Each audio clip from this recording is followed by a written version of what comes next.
Magandang gabi. Welcome sa Pampatulog Stories. Bago tayo magsimula, shoutout sa ating mga listener, kabilang sina Jeza May Dilao from Saudi Arabia, Larijan Herunda from Cebu, Sakilian family from Cagayan de Oro, at sa iba pang sumusubaybay sa ating mga kwento. Maraming salamat sa inyong suporta. Tahimik ang gabi, marahang umiihip ang hangin, at habang ang karamihan ay mahimbing nang natutulog, may isang lalaking patuloy na nagtutulak ng kariton sa madilim na kalsada. 8 taon. Ganito ang buhay ni Ronnie.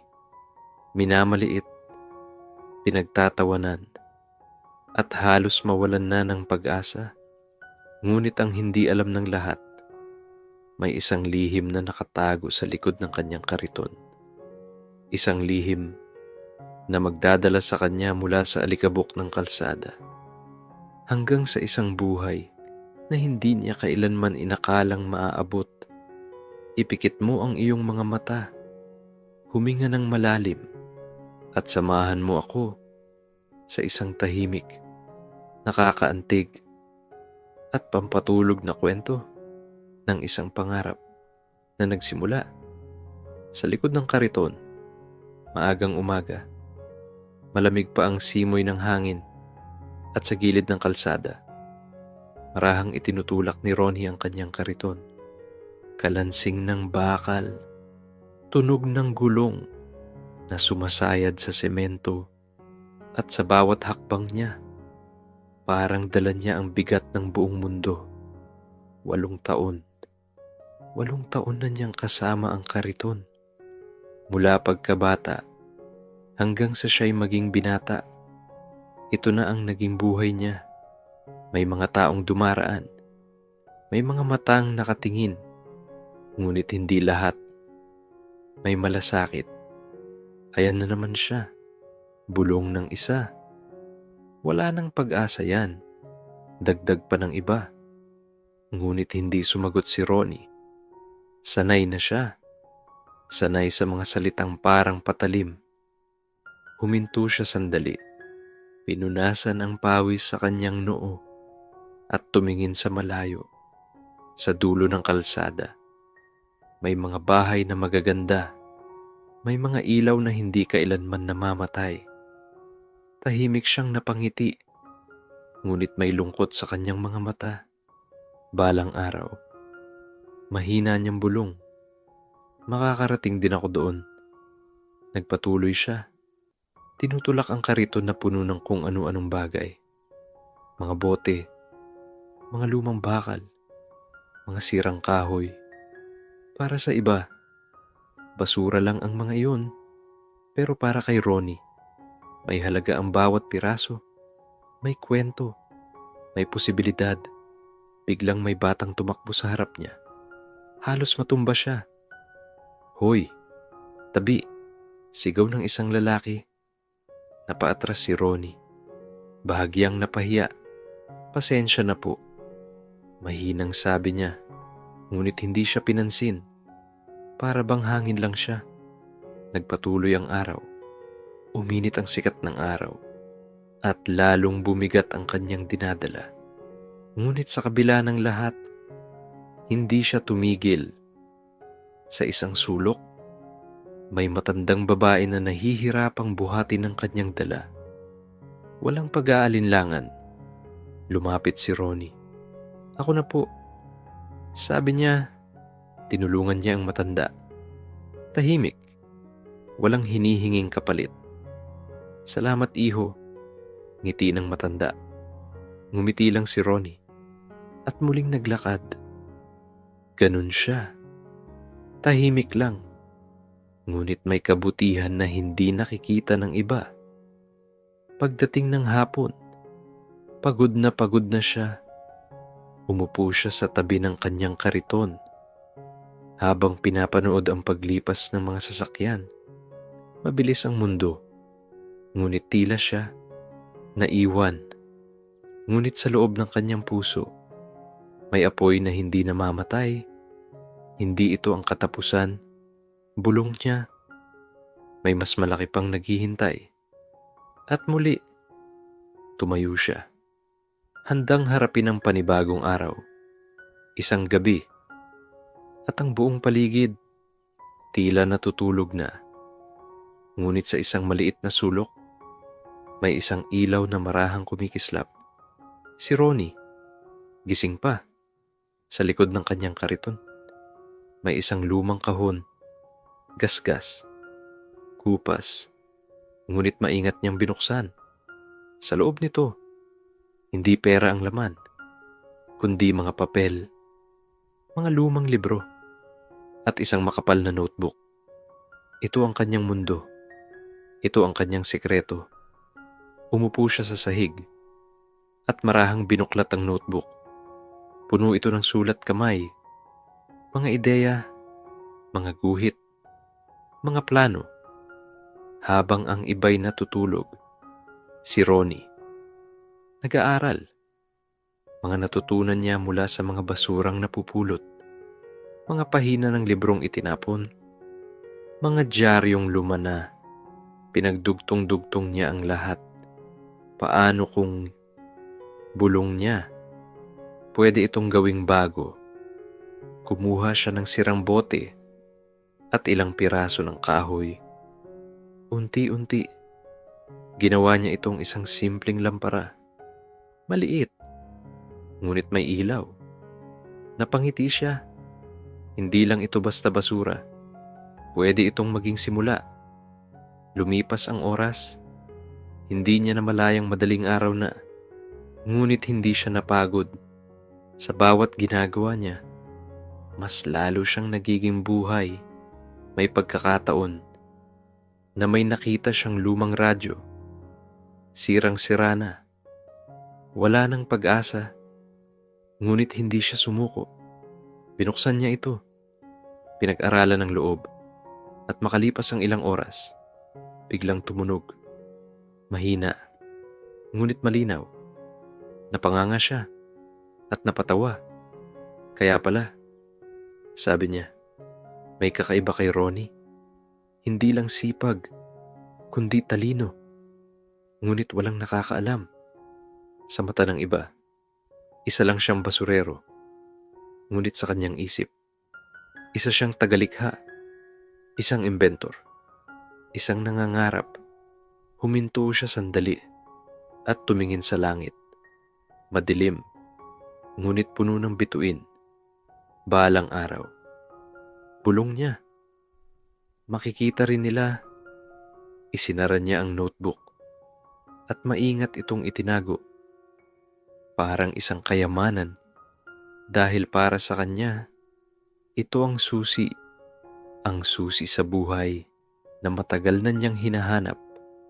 Humiga siya sa tabi ng kanyang kariton, ginawang una ng kanyang braso. Tahimik ang gabi, ngunit ang kanyang isipan, puno ng pangarap. At sa gitna ng dilim, may isang liwanag, maliit, ngunit sapat, upang gabayan siya sa mundong matagal na naghihintay para sa kanya. Mainit ang araw at tila walang galawang hangin.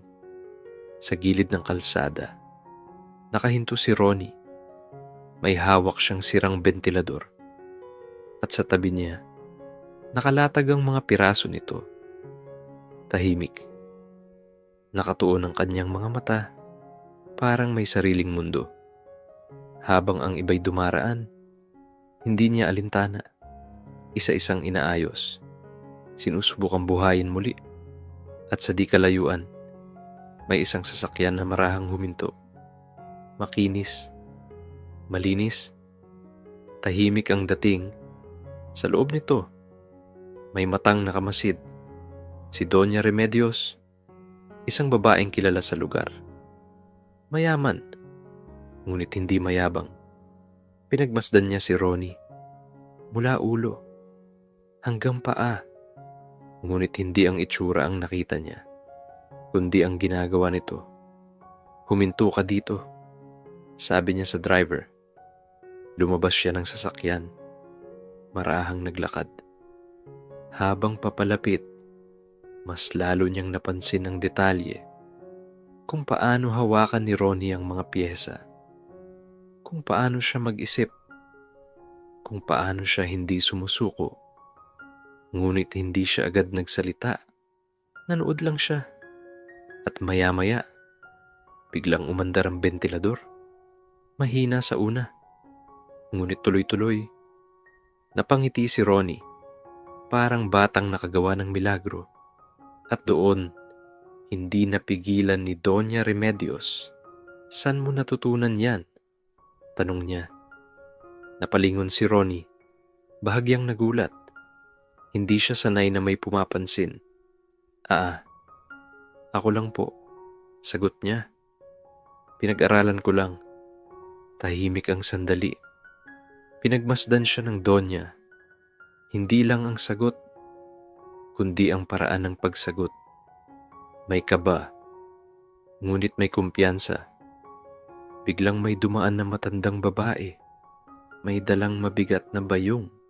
Halos matumba. Hindi na nag-isip si Ronnie. Tumayo siya agad at lumapit.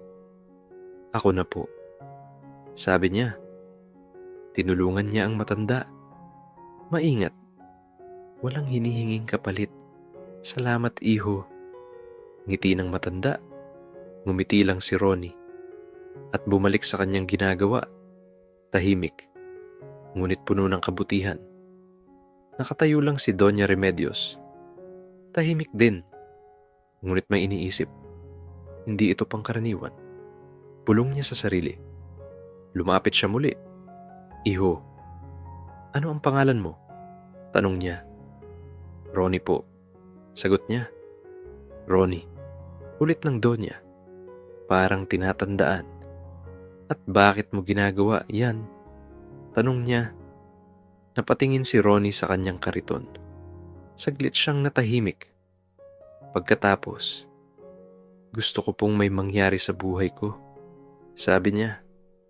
Hindi habang buhay ganito. Tahimik ang paligid. Parang huminto ang oras. Tumingin si Doña Remedios sa kanya. At sa unang pagkakataon, ngumiti siya ng totoo. "Hindi ka pangkariton lang," sabi niya. "May mas malaki kang mundo." Napakunot ang noo ni Ronnie. Hindi niya alam kung ano ang ibig sabihin. Ngunit ramdam niya. May kakaiba. May nagbabago. "Magkita tayo bukas," dagdag ng Donya. "May gusto akong ipakita sa iyo." At bago pa siya makapagsalita, umalis na ito. Bumalik sa sasakyan. At nawala. Iniwan si Ronnie. Sa gitna ng kalsada. Tahimik. Naguguluhan. Ngunit sa loob niya, may kakaibang pakiramdam. Parang may pintong bumukas na matagal nang nakasara. Tahimik ang umaga. Ngunit kakaiba ang pakiramdam. Hindi tulad ng dati. Mas magaan. Mas mabilis ang tibok ng puso. Nakatayo si Ronnie sa harap ng malaking gate. Mataas. Matibay. Parang hindi para sa kanya. Sa loob, isang malawak na bahay. Malinis. Tahimik. At tila puno ng kwento. Huminga siya ng malalim. Para ba talaga ito sa akin? Bulong niya. Ngunit bago pa siya umatras, biglang bumukas ang gate. At narito ka na. Isang boses ang nagsalita. Si Doña Remedios. Ngumiti. "Halika," sabi niya. Nag-atubili si Ronnie. Ngunit pumasok din. Sa bawat hakbang, parang ibang mundo ang kanyang tinatapakan. Hindi na alikabok, kundi makintab na sahig. Hindi na ingay ng kalsada, kundi katahimikan. Dinala siya ng Donya sa isang maliit na gusali sa likod. "Dito," sabi niya. Pagbukas ng pinto, nakita niya mga gamit, mga makina, mga lumang kagamitan. Ngunit hindi basta-basta. Organisado. Maayos. "Negosyo ko ito," sabi ng Donya. "Pagre-repair. Pagre-recycle." Nanlaki ang mata ni Ronnie. Pawarang mundo niya, ngunit mas malaki, mas malinaw. Gusto kitang bigyan ng pagkakataon, sabi ng Donya. Tahimik si Ronnie, hindi agad nakasagot. Hindi kita tinatawag dito dahil naaawa ako. Dagdag niya, kundi dahil may nakita ako. Napatingin si Ronnie. May kakayahan ka, sabi ng Donya. At sayang kung masasayang lang. Napayuko si Ronnie. May halong takot at pag-asa. Pero, paano kung hindi ko kaya? Mahina niyang tanong. Ngumiti ang Donya. Hindi mo malalaman kung hindi mo susubukan. Tahimik. Mabigat. Ngunit malinaw. Tumingin si Ronnie sa paligid. Sa mga gamit. Sa oportunidad. At sa sarili niya. Na matagal nang naghihintay. Handa ka ba? Tanong ng Donya. Saglit siyang napapikit. At sa loob ng kanyang isipan, nakita niya ang kanyang nakaraan, ang kariton, ang kalsada, ang mga taong nang mamaliit, at ang kanyang pangarap na hindi niya kailanman binitawan. Unti-unti, binuksan niya ang kanyang mga mata, at kung ito na ang pagkakataon, bulong niya. Tumingin siya sa Donya at marahang tumango. Opo, sabi niya. Susubukan ko. At sa sandaling iyon, may nagbago. Hindi lang sa kanyang buhay, kundi sa kanyang pananaw. Sa unang pagkakataon, may naniwala sa kanya. At mas mahalaga, naniniwala na rin siya sa sarili niya. Sa labas, sumikat ang araw. Unti-unti. Nagbibigay liwanag sa isang bagong simula para kay Ronnie na minsang itinulak ang kariton. Ngunit ngayon, unti-unti nang tinutulak ang kanyang sariling kapalaran. Tumilim ang langit at tila bumigat ang hangin sa loob ng maliit na pagawaan. Tahimik ang lahat. Ngunit sa gitna nito, may isang problema na unti-unting lumalaki. Si Ronnie, nakatayo sa harap ng isang sirang makina. Hindi ito basta makina. Ito ang unang proyekto niya. Ang proyektong pinaghirapan niya, pinagpuyatan, pinangarap. Ngunit ngayon, wasak. Paano nangyari ito? Bulong niya. Hinawakan niya ang bakal. Malamig. Parang ang pakiramdam niya. Ronnie, tawag ng isang kasama. May halong kaba. Hindi gumana ang buong batch. Dagdag nito. Napapikit si Ronnie. Parang may kumirot sa dibdib niya. Hindi lang isa, kundi lahat. Lahat ng ginawa niya. Nawala. Unti-unti. May mga bulungan. Siya ba ang may gawa niyan? Akala ko ba magaling siya? Hindi pala. Bawat salita, parang patalim. Tahimik lang si Ronnie. Hindi siya sumagot. Ngunit sa loob niya, may bumabasag. Maya-maya, lumapit ang Donya Remedios. Tahimik din. Ngunit seryoso ang muka. Anong nangyari? Tanong niya. Hindi agad nakasagot si Ronnie. Hindi niya alam kung paano ipapaliwanag, kung paano haharapin. Pasensya na po. Mahina niyang sabi. Hindi sapat ang pasensya. Sagot ng Donya. Hindi galit. Ngunit mabigat. Mas masakit. May mga taong umaasa sa trabahong ito. Dagdag niya. Napayuko si Ronnie. Parang lumiit ang mundo niya. Parang bumalik siya. Sa kalsada, sa kariton, sa mga panahong wala siyang halaga. Siguro, hindi talaga ito para sa akin. Bulong niya sa sarili. Lumabas siya ng pagawaan. Hindi niya kayang manatili. Hindi niya kayang marinig ang mga bulong. Ang mga tingin. Naglakad siya. walang direksyon, hanggang sa makarating siya sa isang pamilyar na lugar. Ang kalsada, ang dating niyang pwesto. Nakatigil siya, tahimik. At sa harap niya, isang lumang kariton. Iniwan niya noon, ngunit tila naghihintay. Marahan niyang hinawakan. Parang bumalik ang lahat. Ang pagod, ang hirap, ang pangmamaliit. Ngunit kahit papaano, may kapanatagan. Dito ako nababagay. Sabi niya, dito ako nagsimula. At dito rin siguro matatapos. Umupo siya at tumingin sa langit. Madilim, walang bituin. Parang siya, walang liwanag. Sa unang pagkakataon, hindi siya sigurado kung may patutunguhan pa ba, kung may saysay pa ba ang kanyang pangarap. At sa gitna ng katahimikan, unti-unting nawawala ang kanyang paniniwala. Tahimik ang gabi at sa loob ng malaking bahay, may isang ilaw na nakasindi. Si Doña Remedios, nakatayo sa harap ng bintana. Tahimik, ngunit may iniisip. Sa kanyang kamay, may hawak siyang isang lumang sobre.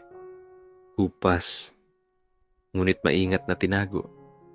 Panahon na siguro, bulong niya.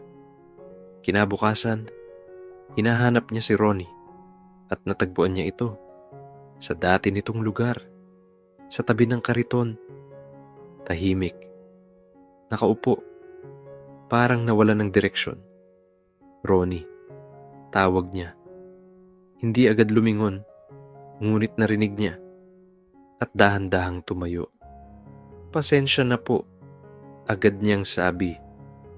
Hindi ko po nagawa ng maayos. Ngumiti ng bahagya ang Donya, ngunit hindi iyon ang pakay niya. May kailangan kang malaman. Sabi niya. Iniabot niya ang sobre. Napatingin si Ronnie. Naguluhan. Buksan mo, sabi ng Donya. Marahan niyang binuksan. Sa loob, may mga lumang papel at isang litrato.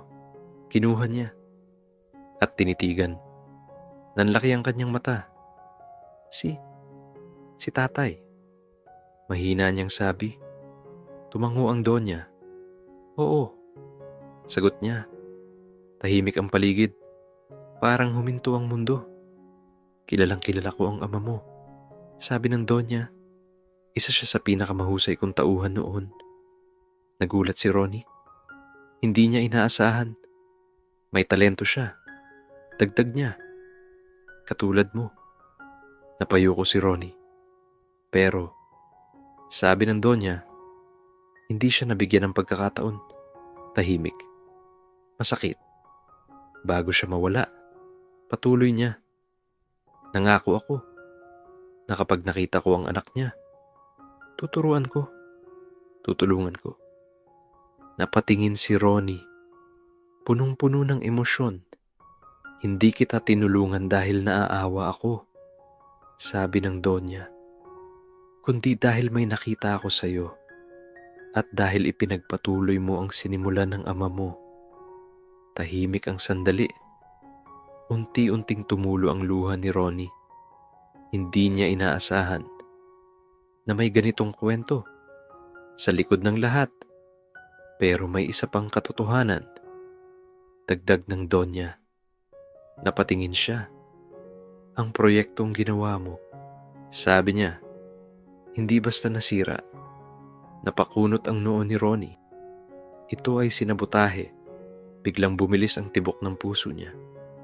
May taong ayaw kang magtagumpay. Dagdag niya. Tahimik. Ngunit mabigat. Dahil nakita nila kung ano ang kaya mong gawin. Napatigil si Ronnie. Unti-unting nagbago ang kanyang ekspresyon. Mula sa pagdududa, patungo sa pag-unawa. Hindi ka bumagsak dahil mahina ka, sabi ng Donya, kundi dahil malakas ka. At sa unang pagkakataon, narinig niya ang katotohanan na matagal niyang hinahanap. Huminga siya ng malalim at hinawakan ng litrato ng kanyang ama. Hindi pa pala tapos. Bulong niya, unti-unti. May apoy na muling nagliyab sa kanyang puso. Hindi na siya babalik sa dati. Hindi na siya susuko. Dahil ngayon, alam na niya kung sino siya at kung bakit siya lumalaban sa likod ng kariton. May kwento, at sa kwentong iyon, may lakas na hindi kailanman mawawala. Unti-unting sumisikat ang araw at sa bawat sinag nito, may bagong lakas na dumarating sa loob ng paggawaan. Muling bumalik si Ronnie, hindi na pareho, mas tahimik, ngunit mas matatag. Sa kanyang mga mata, wala nang pagdududa, kundi malinaw na layunin. Hawak niya ang lumang notebook, ang parehong notebook.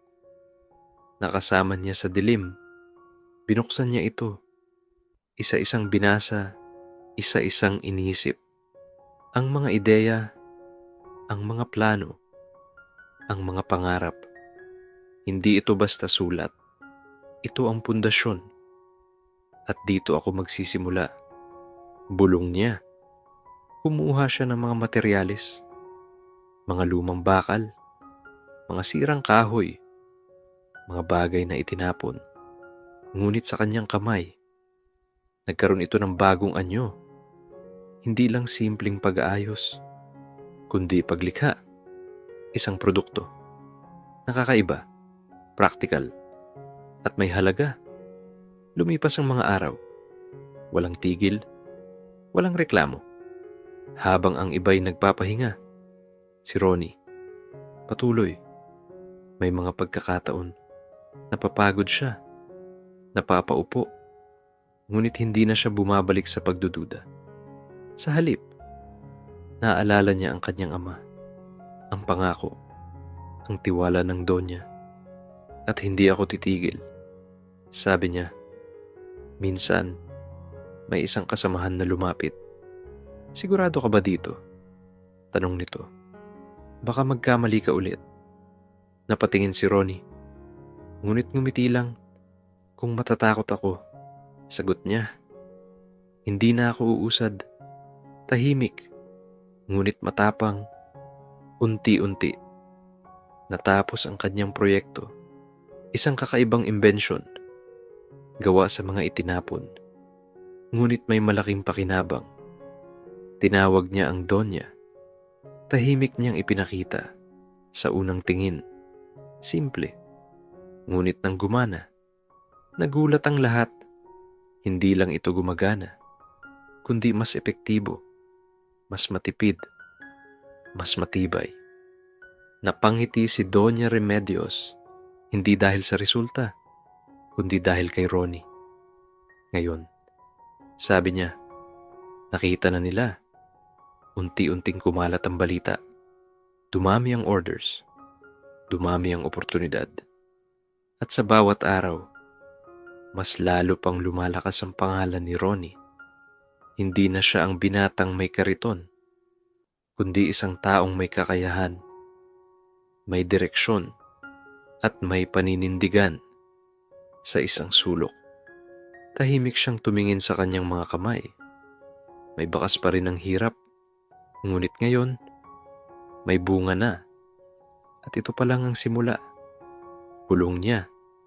Sa labas, maliwanag na ang araw. At sa puso ni Ronnie, mas maliwanag pa. Tahimik ang gabi, ngunit maliwanag ang paligid. Sa gitna ng isang malaking mansyon, nakatayo si Ronnie. Malinis ang suot. Maayos ang tindig.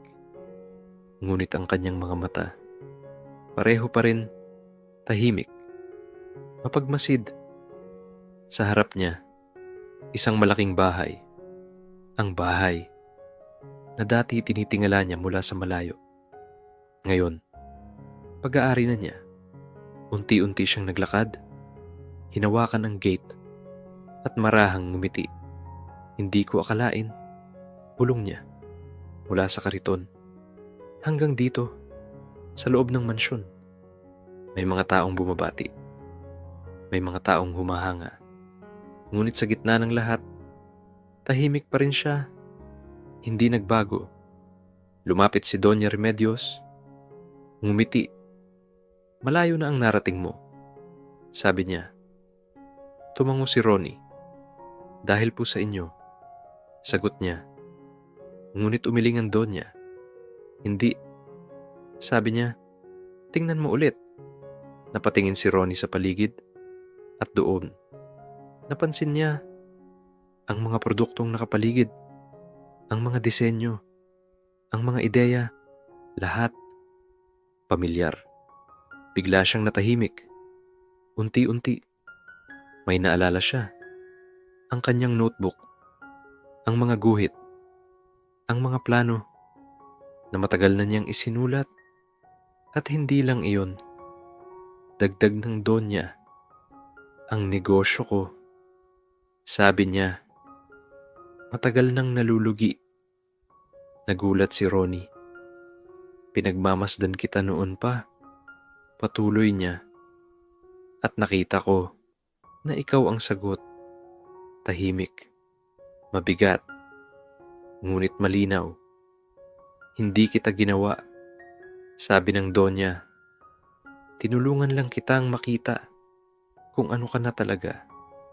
At sa sandaling iyon, naintindihan ni Ronnie, hindi siya nagtagumpay dahil may tumulong. Nagtagumpay siya dahil handa na siya. Matagal na. Hindi lang niya alam. Tahimik ang gabi. At sa malayo, may batang nagtutulak ng kariton. Parehong kwento, parehong simula. Ngunit ngayon, may isang taong nakatingin, may isang taong nakakaunawa. At ang pangalan niya, Ronnie, na minsang itinulak ang kariton. Ngunit ngayon, siya na ang nagtutulak ng pangarap ng iba. Tahimik ang hangin at sa parehong kalsada, may isang batang nagtutulak ng kariton. Pagod, pawisan, ngunit may pangarap sa mga mata. Sa di kalayuan, may isang lalaking nakamasid. Hindi mayabang, hindi maingay. Ngunit may ngiting puno ng pag-unawa. Dahan-dahan siyang lumapit. At anong pangarap mo? Tanong niya. Napatingin ang bata. Nag-alinlangan. Ngunit sumagot, gusto ko pong umasenso. Ngumiti ang lalaki. At marahang tumango. Simulan mo lang, sabi niya. Dahil minsan, siya rin ay nasa parehong kalsada. At ang pangalan niya, Ronnie, na natutong ang pangarap, hindi hinihintay, kundi itinutulak. Araw-araw. Magandang gabi.